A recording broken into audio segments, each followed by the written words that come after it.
High, তো দেখো আজকে কিন্তু আমি আরো 2টা বেগুনের চারা নিয়ে এসেছি। এই চারা 2টাকে কিন্তু আমি সরাসরি মাটিতে বসাচ্ছি, মানে আগে যেখানে চারাগুলো বসিয়েছিলাম তার পাশেই। তো আমার আগে লাগানো সবজি চারাগুলোর গ্রোথ দেখো কতটা ভালো হয়েছে, এজন্যই কিন্তু আমি এই চারা দুটাকেও মাটিতে বসানোর সিদ্ধান্ত নিয়েছি। তো যাই হোক, মাটিটাকে কিন্তু আমি এখন খুঁড়ে নিচ্ছি একটা হেঁসোর সাহায্যে।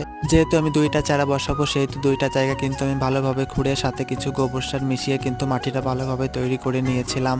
তো প্রথমে ভাবছিলাম গাছ 2টাকে ছাদ বাগানে টবের ভিতর লাগাই, তারপরে ভেবে দেখলাম না, যেহেতু জায়গা আমার আছে সেহেতু মাটিতে বসিয়েই রাখি, এটাই কিন্তু ভালো হবে। তো মাটিটা প্রথমে খোঁড়ার পর কিন্তু সাথে আমি কিছু গোবর সার মিশিয়ে আরো একবার খুঁড়ে নিয়ে চারাগুলো এভাবে এখানে বসিয়ে দিয়েছিলাম। তো তারপরেই কিন্তু জলটাও দিয়ে দিয়েছিলাম। তো গাছ লাগালে কিন্তু জলটা অবশ্যই দিতে হয়, যেটা তোমরা সবাই জানো। তো যাই হোক, আমার ভিডিওগুলো তোমাদের কেমন লাগে সেটা কিন্তু জানিও, আর চ্যানেলে নতুন হলে অবশ্যই আমার চ্যানেলটিকে সাবস্ক্রাইব করে দিও।